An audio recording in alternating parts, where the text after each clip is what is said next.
Bien, écoutez, merci beaucoup. Nous allons passer une heure ensemble à évoquer l'accessibilité des ressources. Alors, nous sommes peu nombreux dans la salle et donc n'hésitez pas à vous rapprocher et puis surtout à nous interpeller pour nous faire part de vos problématiques au quotidien. Alors, pour évoquer cette question de l'accessibilité des ressources, je vais aussi tenter de ne pas rentrer dans une énumération des différentes normes et critères d'accessibilité. Je vous propose surtout de nous centrer sur les véritables enjeux, à savoir un contenu accessible pour tous. Pour contribuer à cette table ronde, Monsieur Patrice Renaud du ministère de l'Éducation nationale, vous êtes chargé de mission numérique et handicap et référent accessibilité numérique. Sandrine Grégoire et Sylvie Meunier, Magic Educ, vous êtes professeurs des écoles toutes deux. Vous avez créé une start-up. Vous allez nous faire part un peu de cette transition. Sophie Hamon, Mobidis. Nous allons évoquer ensemble votre nouvelle plateforme Sondo pour l'accessibilité des manuels scolaires. Et alors, non pas Marion, mais Flavien, plateforme Edodis. Nous allons évoquer ensemble comment rendre accessible un contenu individualisé pour chaque élève et également comment permettre à un webmaster de rendre accessible selon les critères de normes le contenu.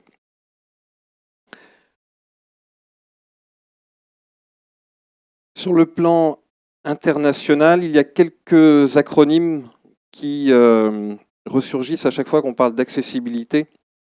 Je vais tout de même les évoquer pour resituer un petit peu chaque chose. On parle de WCAG, WAI. Alors je ne sais pas en fait quel public j'ai en face de moi, donc si j'ai affaire à des enseignants, des parents ou de futurs start-upers, la connaissance du sujet est certainement différente. Ce qu'on appelle le W3C, World Wide Web Consortium, qui promeut l'usage du web, a mis en place, il y a près d'une vingtaine d'années, un groupe de travail, que on va l'appeler ainsi, qui est donc le WAI, Web Accessibility Initiative, et qui a défini un ensemble de critères pour rendre accessible le contenu présent sur le web. Ce qu'on appelle aujourd'hui le WCAG, Web Content Accessibility Guidelines. Je suis navré de cet accent horrible. Donc ce WCAG reprend un ensemble de référentiels et de critères qui vont permettre à un producteur de contenu numérique de rendre celui-ci accessible pour tous. Alors en France, la première circulaire datait de 1999 et elle veillait à assurer l'accessibilité de l'information diffusée auprès des personnes en situation de handicap. 1999, 2016, la loi pour une république numérique est venue modifier un texte dont vous avez pour beaucoup entendu parler, la loi du 11 février 2005, qui est une loi fondatrice en France sur l'égalité des chances, et impose donc l'obligation d'accessibilité. On pourra revenir un tout petit peu plus en détail sur ces obligations, sur ce que l'on va appeler le schéma pluriannuel d'accessibilité et les mentions relatives à la conformité. Donc en France, ce référentiel international se traduit dans la réglementation par ce que l'on appelle le RG2A, référentiel général pour l'administration, d'accessibilité pour l'administration, qui reprend la plupart des critères internationaux sur l'accessibilité du contenu. 4 grands points dans ces critères. Donc, le contenu doit être perceptible à tous. Un exemple simple, une image doit avoir un contenu texte alternatif de façon à ce qu'une personne déficiente visuelle puisse percevoir le contenu de l'image, ou à contrario un graphique, un schéma, une carte, etc. Utilisable, le site doit être utilisable par tous. Quand vous êtes, un exemple, quand vous êtes en situation de handicap moteur, vous n'avez pas nécessairement accès à une souris classique, donc vous devez pouvoir accéder à votre site avec le clavier, donc les touches de direction, les touches de tabulation ou les touches entrée. Compréhensible. Alors en France, nous aimons beaucoup les acronymes, je viens d'en citer énormément.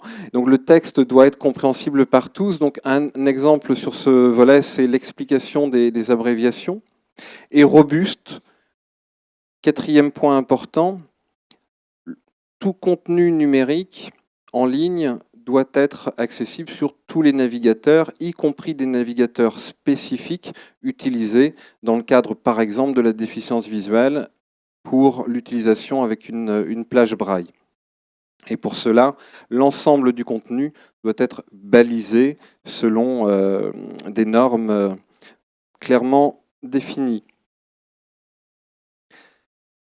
J'ai terminé mon introduction un peu rébarbative avec tous ces termes, mais c'était important d'évoquer le contexte international de ces normes d'accessibilité, de leur transposition dans notre droit français.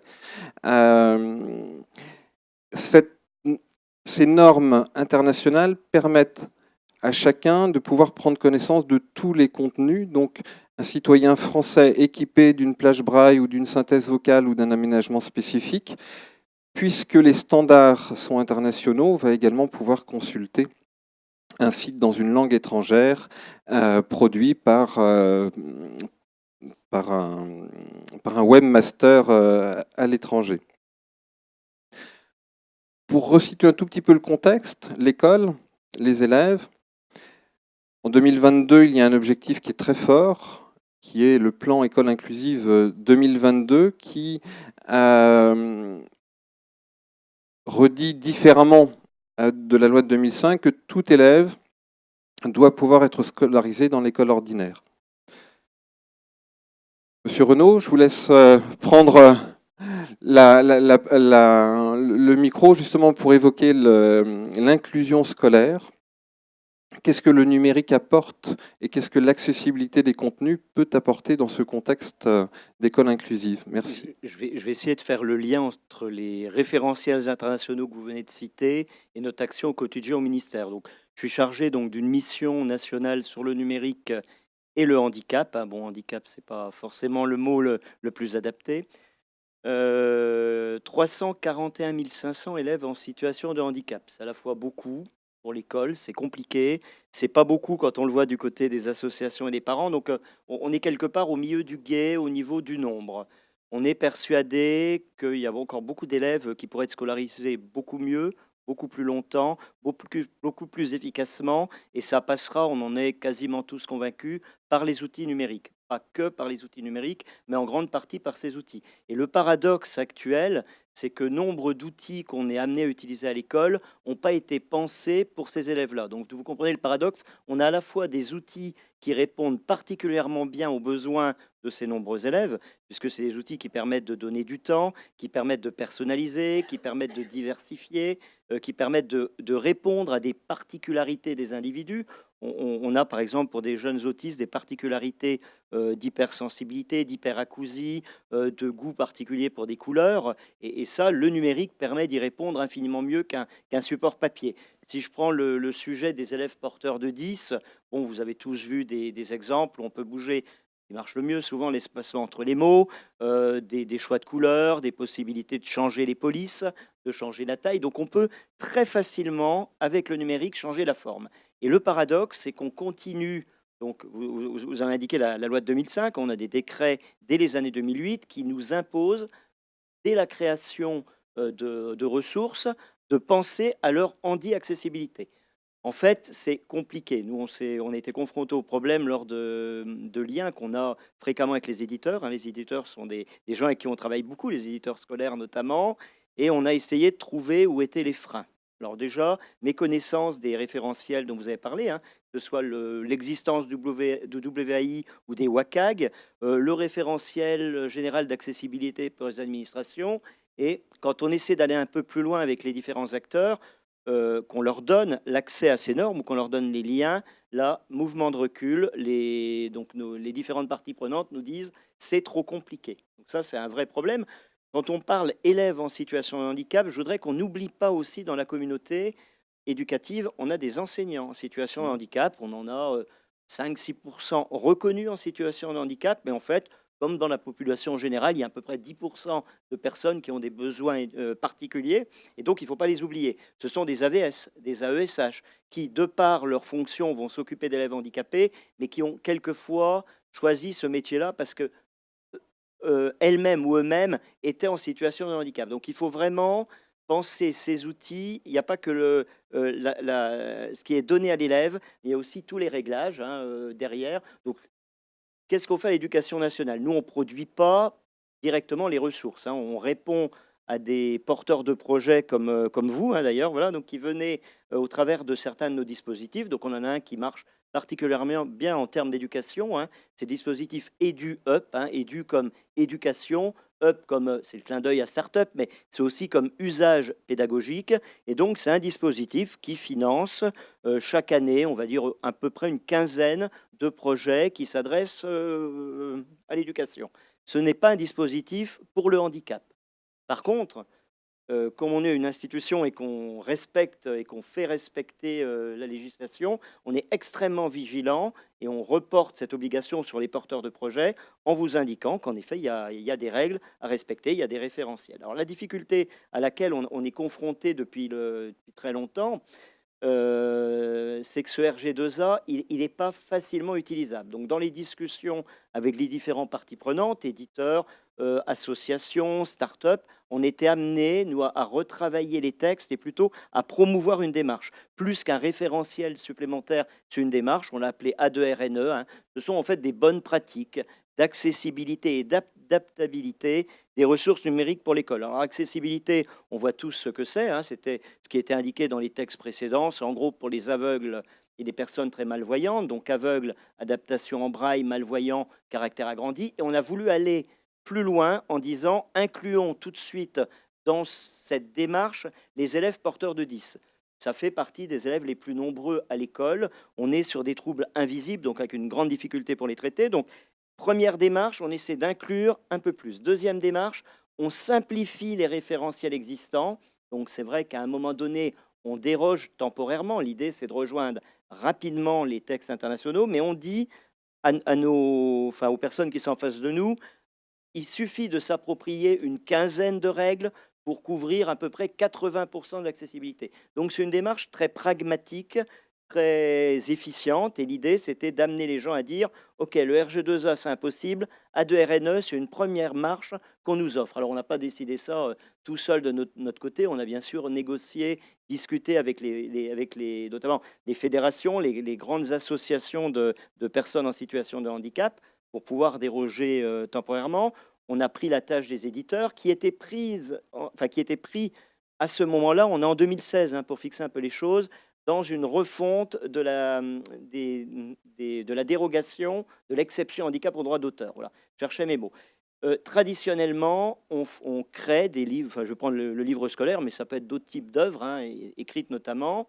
Et quand vous êtes personne handicapée, que je prends le cas d'un élève handicapé à l'école, en situation de handicap, il va demander à une association d'adapter ses manuels scolaires. Et le système n'était pas du tout efficient parce qu'il était réservé à des élèves qui avaient 80% de taux de handicap. Donc déjà, première discrimination, hein, vous avez de 50% à 79%, vous n'êtes pas éligible au dispositif.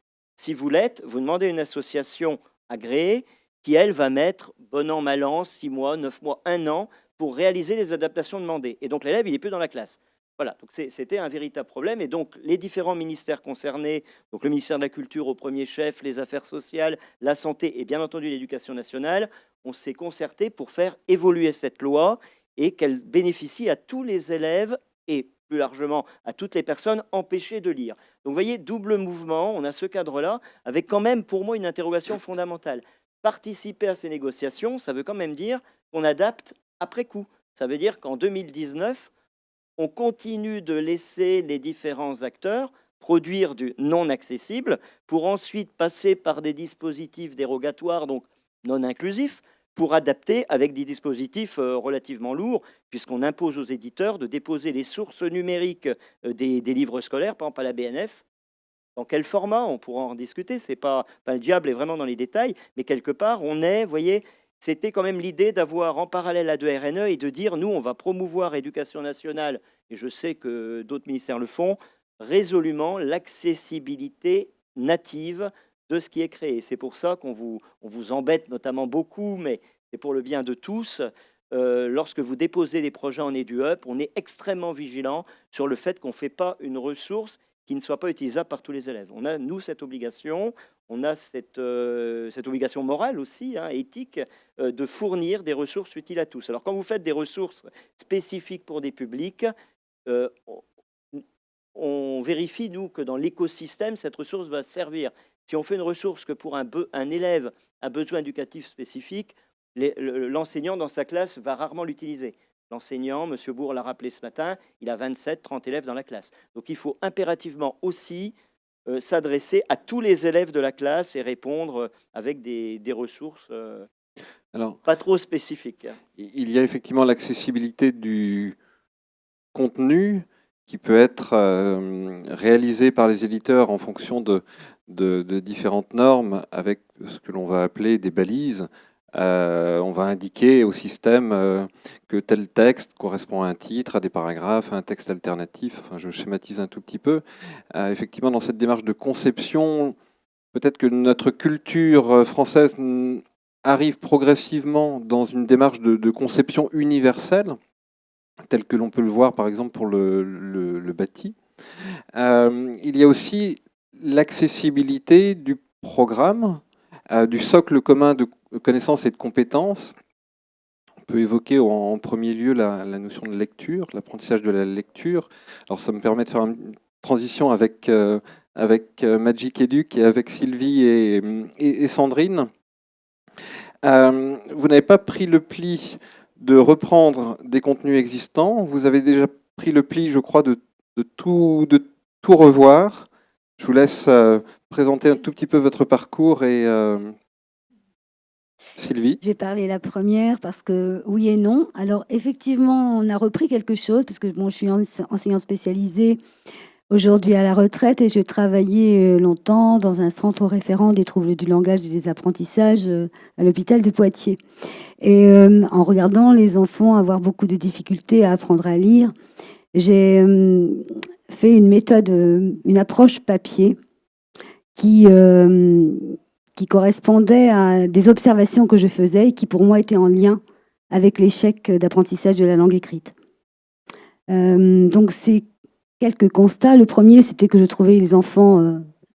tu me dis si j'allonge, parce que je suis très bavarde. Non, mais... le premier constat que je faisais, c'était que les enfants, je les trouvais très passifs, subissant leur apprentissage, et je voulais absolument les rendre actifs.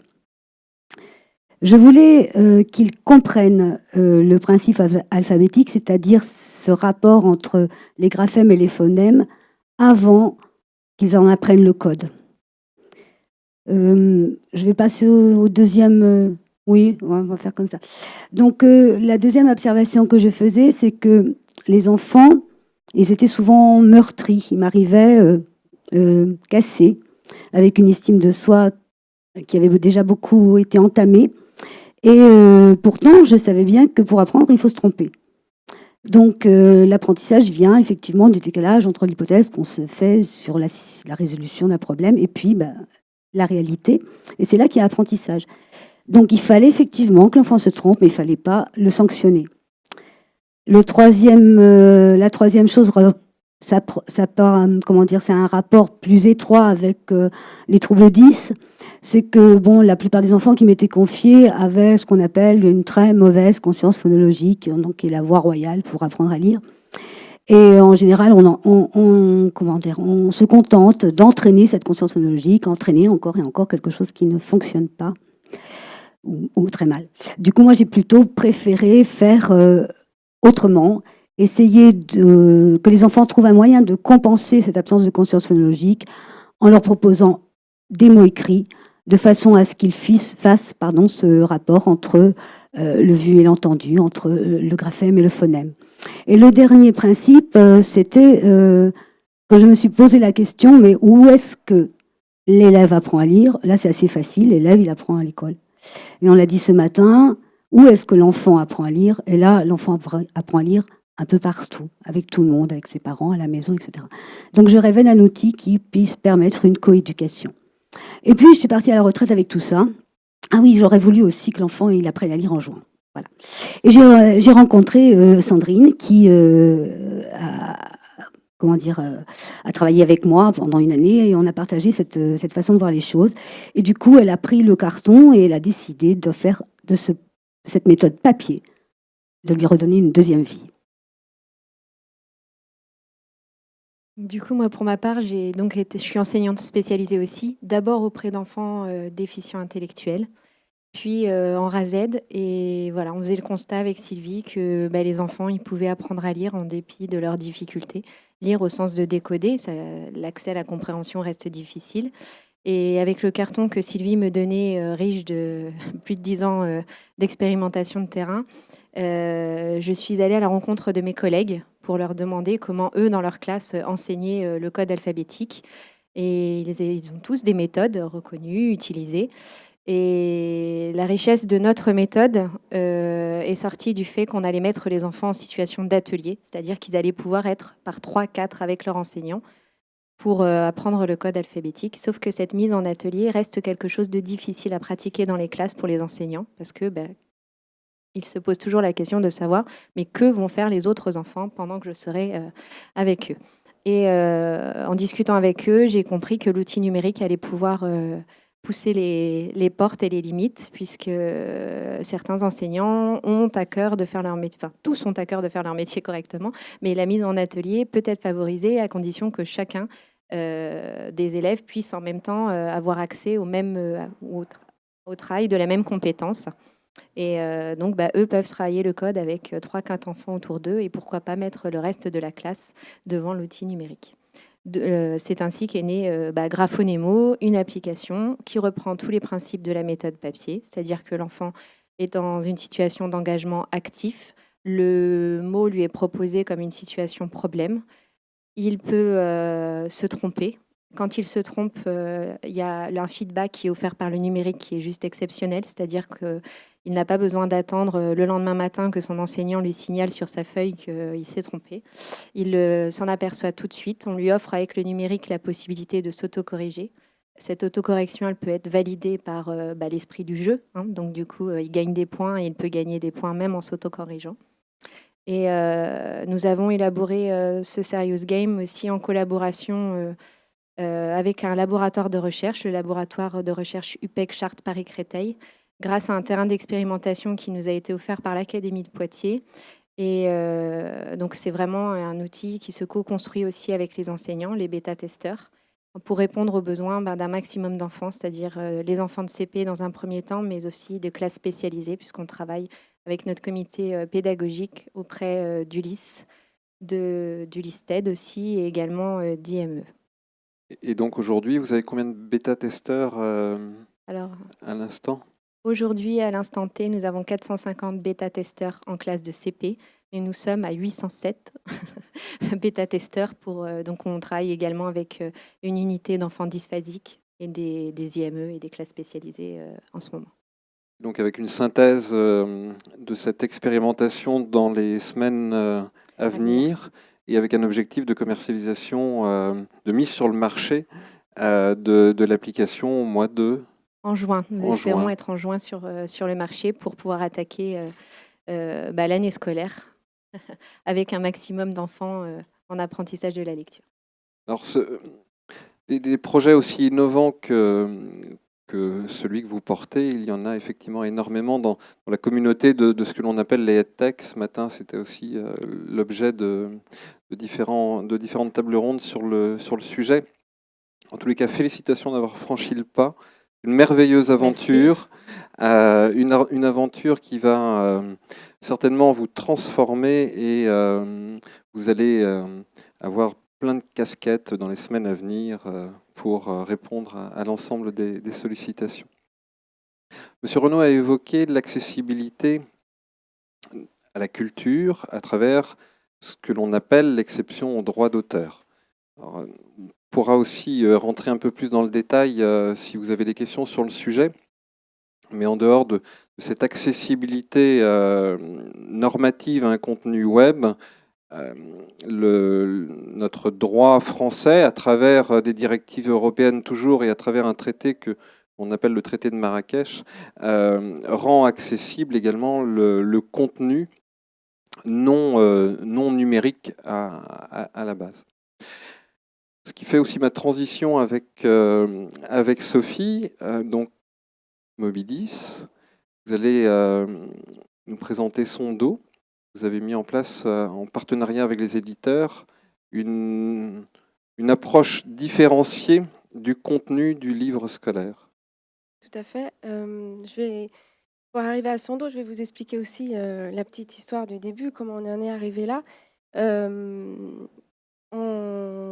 On a vu beaucoup de parents d'enfants dyslexiques, puisqu'on travaillait sur les livres numériques à accessibilité. On faisait tester auprès des jeunes enfants dyslexiques, et donc on a rencontré beaucoup de parents. Et ces parents-là nous ont dit, bon, tout ça c'est bien, en primaire, effectivement, ils apprennent à lire et à écrire, c'est super, nous on est là, tous les jours, on le sait, tout le monde, tous ceux qui sont là le savent très bien, c'est des parents qui sont à 200% à suivre leurs enfants. Mais ils ont 10 ans, 11 ans, 12 ans, ils arrivent au collège, ils deviennent ados. Donc ça, comme tous les parents, ça devient difficile. Ils arrivent au collège et du coup, ils n'ont plus un enseignant, ils en ont 8. Ils ont plus 2-3 manuels, éventuellement s'ils suivaient, ils en ont 8. On ne leur demande plus d'apprendre à lire ni à écrire. Ils savent lire, ils savent écrire et ça va être la base de leurs apprentissages. Maintenant, vous allez apprendre à apprendre parce que vous avez appris à lire. Et donc, les enfants dyslexiques, l'entrée au collège, c'est une vraie difficulté pour eux et pour les parents aussi. Ils sont sursollicités à ce niveau-là, sauf que ça fait déjà 5 ans qu'ils commencent à être fatigués, épuisés. Et donc, quand le soir, il faut rentrer et qu'il faut lire le manuel scolaire parce qu'il faut réviser la leçon, parce qu'il faut faire l'exercice 3 de physique, page 74, et que l'enfant dyslexique, il préfère qu'on lui lise, parce qu'en plus, il est fatigué de sa journée, etc. Voilà. Et c'est ainsi qu'on est arrivé à qu'est-ce qu'on peut faire pour aider les enfants dyslexiques de 11 ans, à partir de 11-12 ans, quand ça y est, on ne leur demande plus d'apprendre à lire. Et donc, on a regardé ce qu'il y avait comme support écrit, les supports d'apprentissage, on a vu les manuels, on a vu qu'un collège utilisait des manuels de Nathan, de Hachette, de Magnard, ils utilisent différents éditeurs scolaires. Les manuels sont tous différents. Alors, il y a des manuels numériques. Maintenant, ça y est, les éditeurs, on a mis du temps, mais les éditeurs se sont mis aussi aux manuels numériques, sauf que les manuels numériques sont tous différents au niveau de l'interface. Donc, même pour les enfants qui peuvent être dyslexiques, dyspraxiques, ça devient compliqué de naviguer. Il va naviguer autrement dans son manuel d'histoire géonumérique que dans son manuel de maths, par exemple.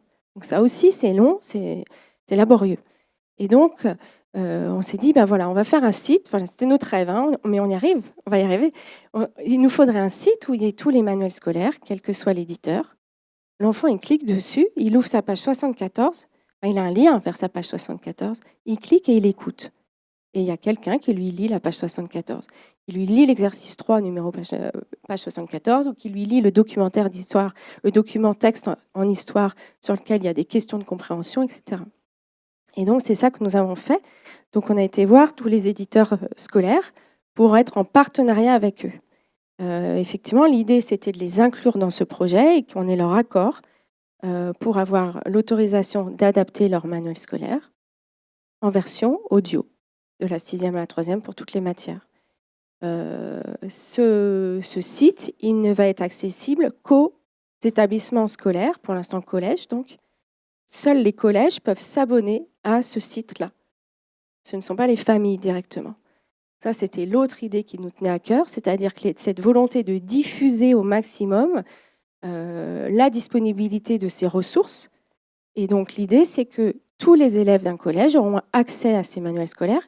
Comme on a travaillé en accord avec les éditeurs, en partenariat avec eux, on n'est plus dans l'exception du handicap. On n'a pas à demander de justificatif. On n'a pas à demander quels sont les enfants dyslexiques qui peuvent avoir accès à ce site.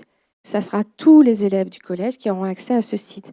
Et du coup, on espère apporter juste un autre chemin supplémentaire que le support écrit, un support oral, qui soit accessible à tous, qu'on soit dyslexie de façon légère, plus sévère, ou qu'on ne soit pas dyslexique aussi.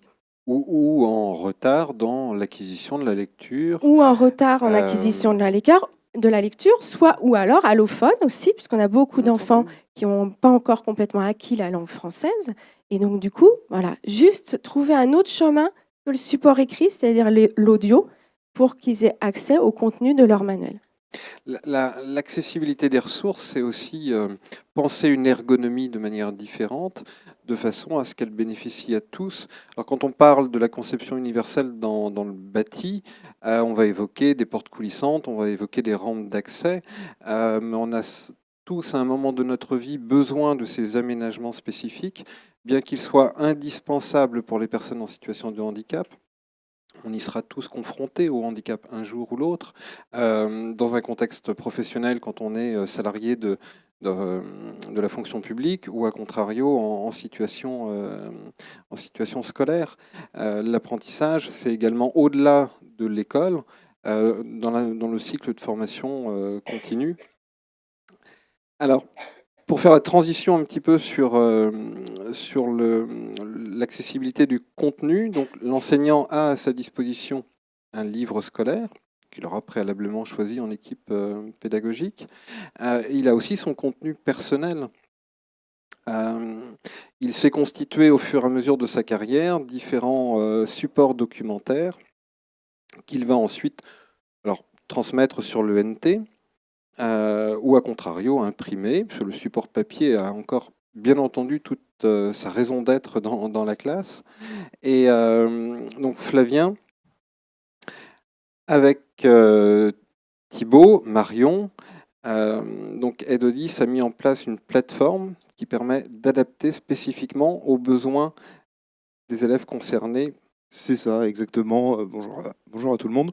Alors, Edodis, c'est un projet qui est né en 2014 d'une expérience terrain, d'une AVS notamment, qui exerçait auprès d'enfants multidys et autistes.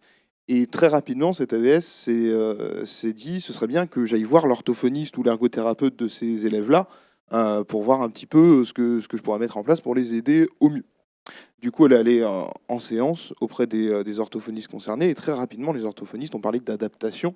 Donc les adaptations, c'est ce dont on parle depuis tout à l'heure, que ce soit des adaptations visuelles ou orales. Nous, on parle dans notre cas d'adaptation visuelle, donc ça va être, comme disait M. Renaud tout à l'heure, à choisir une police spécifique, écarter les éléments entre eux en rajoutant de l'espace entre les mots, entre les lettres, entre les lignes.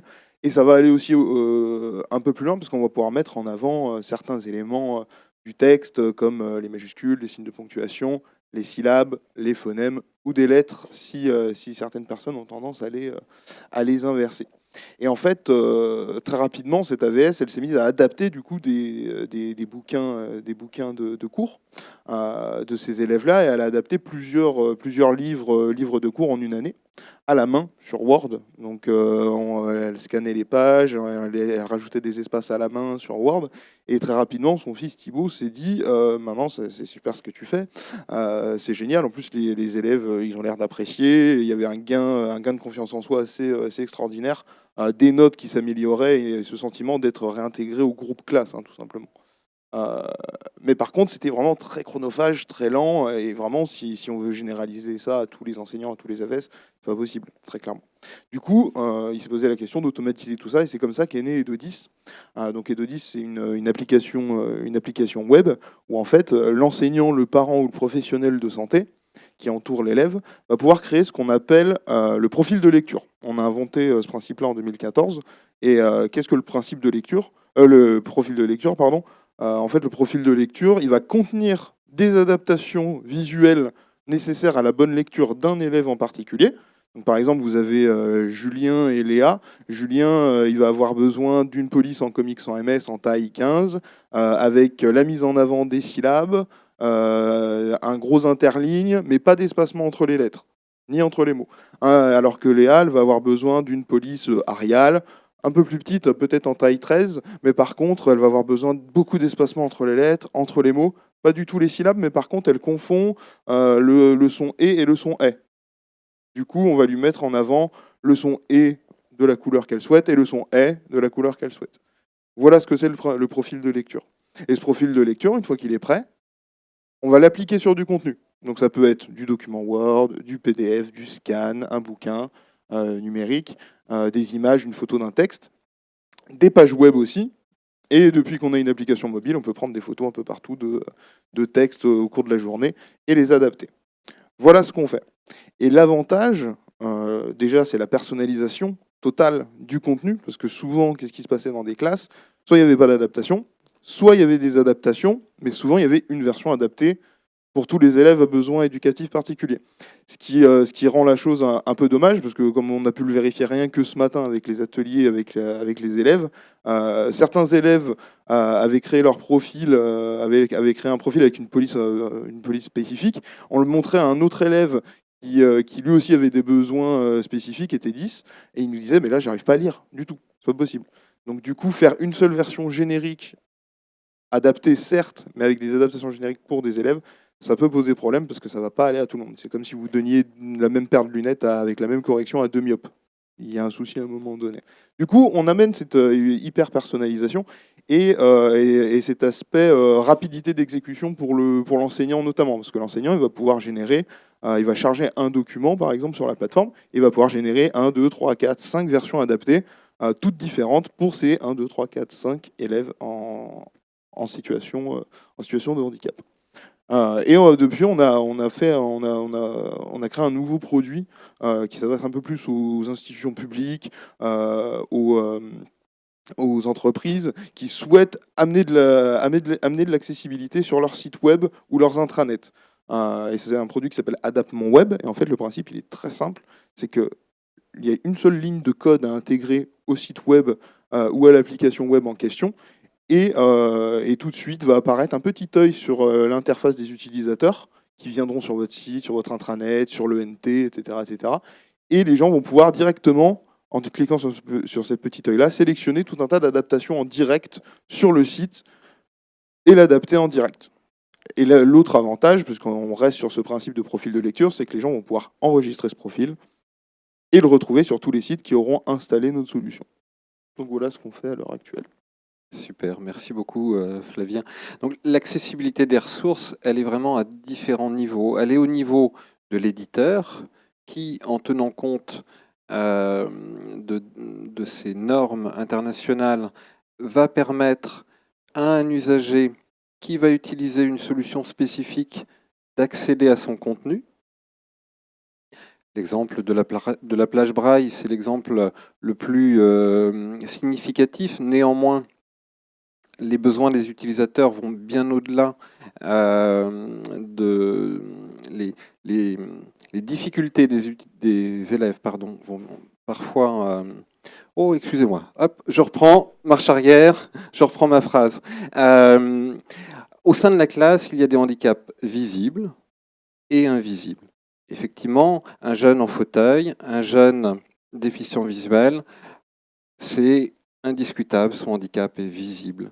Un retard dans l'acquisition de la lecture ou de l'écriture, un trouble 10, un élève allophone est en situation de handicap, il a d'énormes capacités, celles-ci seront freinées si la ressource qui lui est présentée n'est pas mise en accessibilité. De la synthèse vocale ou de l'enregistrement d'un contenu avec des acteurs, je pense qu'on peut utiliser ce mot-là pour son dos, va permettre l'accessibilité de la ressource. Donc, sur une plateforme telle que Edodis, la simplicité pour l'enseignant de la mise en accessibilité va permettre que l'on ne repousse plus nécessairement le rôle à l'autre. Je suis enseignant, c'est le rôle de l'éditeur. Je suis éditeur, c'est le rôle de l'enseignant. Les outils existent pour chacun. J'en ai l'intime conviction. Et d'un point de vue techno, pour connaître 99%, je pense, des solutions existantes à disposition des enseignants. Il y a vraiment ce qu'il faut sur le marché, sur le terrain, pour rendre accessible. Ce matin, on évoquait la formation, la connaissance des enseignants au niveau de ces outils. Je m'interroge parfois sur le comment dirais-je, le rappel de ces règles d'accessibilité par les pouvoirs publics dans les appels d'offres. On avait eu l'occasion d'échanger au moment de différents dossiers sur la BRNE sur le sujet. Est-ce que vous voulez juste reprendre le micro quelques secondes pour parler de conformité à la RG2A sur la BRNE ou sur d'autres sujets? Donc, je vous ai expliqué tout à l'heure, donc on avait mis en place une bonne démarche, une démarche de bonne pratique autour de l'accessibilité et de l'adaptabilité. Bien entendu, c'est pas juste des mots en l'air. On engage les personnes qui travaillent avec nous, bon, les startups, on a Startup for Kids donc en premier lieu, les associations qui amènent les projets, lors de nos appels d'offres, lors de nos appels à projets, on amène tous ces acteurs-là déjà à connaître. Donc on a ce premier travail d'information et quelque part derrière une action pédagogique pour expliquer pourquoi on a choisi en priorité ces règles-là, qui sont souvent des règles de bon sens. Vous parliez des textes alternatifs sur les images, la possibilité pour l'utilisateur de changer très facilement les contrastes, par exemple, les polices, les espacements des textes sans que le texte ne se sauve. Donc voilà, il y a des règles qui sont à la fois de bon sens, puis il y a des choses un peu moins visibles, mais très utiles. Par exemple, 8 à 10% des garçons, il y a un substrat génétique derrière, ont des dichromatopsies, donc des problèmes de vision des couleurs. Un exemple, les daltoniens, par exemple. Donc c'est quand même très fréquent et on n'y faisait pas spécialement attention. Dans les normes, alors, que ce soit le RG2A ou les WCAG, il est très clairement indiqué d'y faire attention. C'est vrai, quand on renvoie les porteurs de projets vers des textes où il y a 600, 700 tests à faire, en face, le risque est grand d'avoir des appels d'offres infructueux. A2RNE, c'est beaucoup plus pragmatique et c'est aussi une démarche très pédagogique d'accompagnement des acteurs qui viennent dans nos dispositifs. On explique les choses, on va quelquefois loin puisqu'on va dans l'audit et accompagnement. Je parlais de bonnes pratiques. Pour vérifier l'accessibilité, on peut demander aux acteurs de le faire. On peut le faire nous-mêmes, mais ce qui est encore mieux, c'est de le faire certifier par un tiers qui, lui, va être spécialiste de ce domaine-là et va valider. Donc on s'oriente très clairement vers ce genre d'action. Et comme on est à l'école, et voilà, donc on préfère accompagner que sanctionner. On a aidé, c'est le cas des banques de ressources numériques pour l'école, qui a été un très gros appel d'offres pour produire des contenus, des services associés. Donc comment assembler des granules vous voyez, de ressources pour en faire des cours, pour accepter des contenus tiers. Vous voyez, on en a parlé un peu tout à l'heure. L'enseignant va en fait butiner sur différents supports, va créer lui-même des supports composites, va récupérer des informations venant des élèves, et là, ça vous ruine immédiatement votre accessibilité. Vous pouvez avoir une plateforme qui a été pensée accessible, à partir du moment où on intègre des contenus tiers, c'est tout de suite un peu délicat. On a le problème aussi de tout ce qui est disruptif. On demande à nos, alors c'est le mot aussi à la mode, mais des contenus innovants, des plateformes innovantes, c'est ce qu'on demande assez classiquement dans nos appels d'offres. Et la grande difficulté avec ce qui est très innovant, c'est que finalement, on a pensé innovation, mais on n'en est pas encore là dans la démarche d'accessibilité. Donc quand on a lancé les banques de ressources numériques pour l'école et qu'on en a testé l'accessibilité, on a vérifié 3 choses. On a vérifié que la plateforme elle-même, données côté élève, était accessible. On s'est aperçu assez rapidement que si tous les porteurs de projets s'en étaient assurés, ils avaient souvent oublié ce qu'on appelle le back-office, c'est-à-dire la partie sur laquelle travaillent les enseignants. Et j'ai tenu à le rappeler tout à l'heure, on a des enseignants en situation de handicap et ils sont titulaires des mêmes droits que les élèves quant à l'handi-accessibilité. Et le 3e niveau, c'est les ressources elles-mêmes. Et les ressources, elles peuvent être en effet produites par des tiers, j'évoquais les élèves, les enseignants, et là, c'est tout de suite un peu délicat. Donc, pour juger de cette accessibilité, on a sorti tout ce qui était trop innovant, et on a jugé à paramètre égal, et on a renvoyé aux différents titulaires des banques de ressources leur niveau d'accessibilité. Ça, c'est quelque chose d'un peu nouveau et qui est bien dans la démarche de RNE. Vous voyez, on ne sanctionne pas, on dit simplement aux gens qui portent les projets, voilà, vous venez de répondre à un appel d'offres, voilà vos productions, on les a regardées, on a fait venir un cabinet d'audit, voilà où vous vous situez, alors de façon très anonyme, hein, mais par rapport aux autres personnes qui répondent. Vous êtes au niveau 2 alors qu'on attendait un niveau 4. Et pour avoir le niveau 4, c'est pas si dur. Déjà, il faut le niveau 3, bien évidemment, mais on va vous accompagner.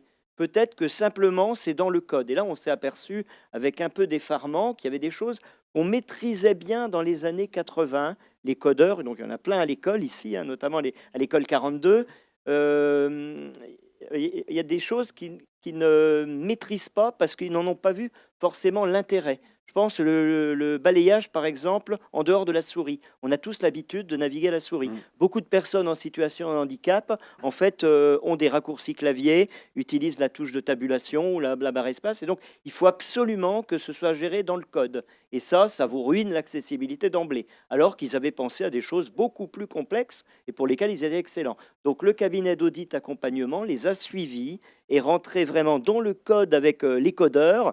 Et là, on s'est posé la question de la formation. Et c'est clair qu'on est sous des métiers sous tension. Tout ce qui est métier de la programmation, hein. Donc je pense qu'à l'école, tout le monde le sait, et que les débouchés sont importants. Il faut savoir aussi que les programmeurs capables de faire du code accessible, c'est les rois du pétrole. Très clairement, il n'y a pas grand monde qui sait faire ça. On est sur des métiers hyper demandés. Et pareil, les métiers d'audit, hein. Vous avez évoqué rapidement une directive européenne.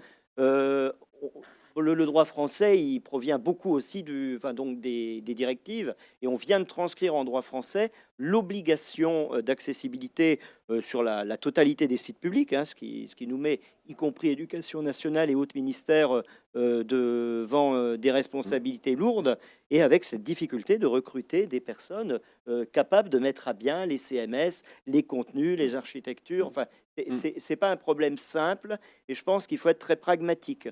On peut en effet mettre une obligation très forte de respecter des normes. Bon, il y a quoi? Il y a 4, 6, 7% de sites actuellement accessibles. Oui. Donc il y a un principe de réalité. Et notre démarche, nous, c'est de se dire comment on peut emmener tous les acteurs pour aller vers une accessibilité, quelque chose de croissant, de cumulatif. Donc c'est la démarche sur les banques de ressources numériques pour l'école. Et on est bien sûr encore plus vigilant quand on repasse un appel d'offres, un appel à projet, où on dit, mais finalement, vous saviez le faire en version 1, il n'est pas question de régresser. Et du coup, ça challenge, ça met au défi de nouveaux entrants, à qui on dit, bah voilà, il y a des acteurs, ils savent faire ça, vous ne pouvez pas faire mieux. Vous voyez, on a un effet de cliquet, et je pense que c'est comme ça, de façon très, très pragmatique, en accompagnant les acteurs, en travaillant avec les écoles, en disant, voilà, l'accessibilité, c'est pas un supplément d'âme, c'est une obligation, mais quelque part, ça s'apprend. Ça s'apprend et c'est pas si simple, mais quelque part, c'est pas pour les personnes en situation de handicap seulement, c'est pour chacun d'entre nous. Un chiffre qu'on n'a pas donné, c'est 80% du handicap est acquis au cours de la vie. Ça veut dire qu'à un moment donné, on peut nous-mêmes avoir un accident et se retrouver en situation de handicap lourd. Donc, il faut toujours avoir ça en tête. La personne handicapée, c'est pas l'autre, c'est pas quelqu'un d'autre, et il y a un vrai continuum de besoins. Je pense, et là, ça doit nous guider justement dans le développement. Et effectivement, au niveau des développeurs informatiques, dans leur formation initiale, ce n'est pas nécessairement la top priorité en tous les cas. On tend vers cela et c'est un beau chemin qui se profile devant nous. L'école inclusive va aussi permettre à la génération à venir de côtoyer la différence. Et côtoyer la différence est fondamental pour vivre dans une société ou créer une société où chacun respecte l'autre. Et côtoyer la différence, c'est aussi avoir cette approche, intégrer cette approche dans son individu, enfin dans sa propre formation, et les futurs développeurs, puisqu'ils auront côtoyé des jeunes avec des besoins spécifiques, auront cela quand ils intégreront la future école 42 ou la suite. On a quelques minutes pour répondre à vos questions. Oui. Alors, on m'a dit tout à l'heure qu'il fallait tendre le cube rouge. Il faut même le lancer. Ça fonctionne? Je ne sais pas. Est-ce que vous m'entendez? Génial. Oui, non, merci déjà pour toutes ces propositions. Je ne sais pas si ça fonctionne. Lancez le micro. Alors, je lance le micro, mais Voilà, là, ça doit être mieux. Merci. Moi, je disais merci pour toutes ces propositions. Moi, j'ai le sentiment aussi qu'on change d'air. C'est-à-dire qu'on était dans une époque où les enseignants manquaient de possibilités ou en tout cas de solutions éventuelles pour faire face à la diversité de la classe. Et aujourd'hui, on voit qu'il y a de plus en plus de propositions. Moi, je pense notamment à ce que vous évoquiez avec Edodis, qui a l'air d'être un formidable gain de temps, d'énergie et de possible pour un enseignant dans sa classe. Mais se pose aussi maintenant peut-être la question face à cette multitude de possibles, j'ai l'impression qu'il y a beaucoup de choses qui sont proposées. Comment aider les enseignants? Alors, je me tourne peut-être vers Monsieur Renaud, mais comment aider les enseignants, les équipes à faire des choix? Déjà, enfin, dans un premier temps, avoir accès à ces nouvelles possibilités et ensuite faire des choix et peut-être y accéder aussi en termes financiers pour les écoles et les établissements. la question du financement est une question clé, alors qui pourrait presque faire l'objet d'une table ronde spécifique. Ce matin, il y avait une table ronde sur les collectivités territoriales. Je pense qu'ils ont évoqué le sujet, mais les multiples financements... Je vais rester très prudent, je vais garder votre première question. C'est la question finalement de la qualification des ressources, l'information, avant même la formation à ces ressources. On en a rêvé d'avoir autant de ressources à l'école, enfin pas que à l'école d'ailleurs, sous la forme numérique, pour répondre à des troubles extrêmement variés, en plus avec des outils extrêmement attrayants, pas très chers, je veux dire, c'est vrai que c'est abordable, c'est très fiable, c'est d'excellente qualité, donc vraiment on en rêvait. Maintenant, on en a pléthore et l'enseignant se dit comment je vais y arriver. Donc on sort là en septembre, l'annonce a été faite plusieurs fois, mais une nouvelle plateforme qu'on appelle Cap École Inclusive, ouverte pour le moment qu'aux enseignants sur simple adresse académique, mais qui va permettre aux enseignants plusieurs choses. Déjà, on l'a peut-être pas assez dit tout à l'heure, les élèves en situation de handicap, ils sont en milieu ordinaire. Il y a 341 500 élèves en situation de handicap en milieu ordinaire, avec des enseignants très inquiets souvent, en général bienveillants, mais voilà, devant l'inquiétude et le manque de formation, ça peut se passer relativement mal. L'idée, c'est qu'ils puissent appeler à l'aide très facilement. Donc le premier objectif de cette plateforme, c'est mettre en lien, c'est faire du lien humain et de dire à l'enseignant, tu es en difficulté dans tes pratiques, mais c'est pas grave, c'est pas ta compétence qui est en jeu, mais il y a des gens qui ont vécu le même parcours, d'autres enseignants, des collègues peut-être plus chevronnés ou qui ont des tours de main pédagogiques. Ça peut être des formateurs, ça peut être des inspecteurs. Et donc, on va te géolocaliser, donc avec notamment l'adresse académique, et on va te proposer des gens dans ton bassin de formation, des gens que tu pourras rencontrer. Donc après, il faut gérer tout ça au mois de septembre. Vous comprenez, c'est un petit peu délicat, mais c'est quand même l'ambition. C'est un premier lien. Le deuxième niveau, c'est d'orienter ces enseignants aussi, qui sont demandeurs du coup, vers des formations. Donc encore une fois, on est sur l'humain. Et surtout, on va armer leur regard. Jusqu'à maintenant, l'enseignant, il va repérer dans sa classe un élève qui fonctionne différemment. Il ne va pas forcément le repérer tout de suite d'ailleurs. Ça va mal se passer. Et donc, en général, ça se passe au doigt mouillé, puis ça se passe mal parce que le temps passe, etc.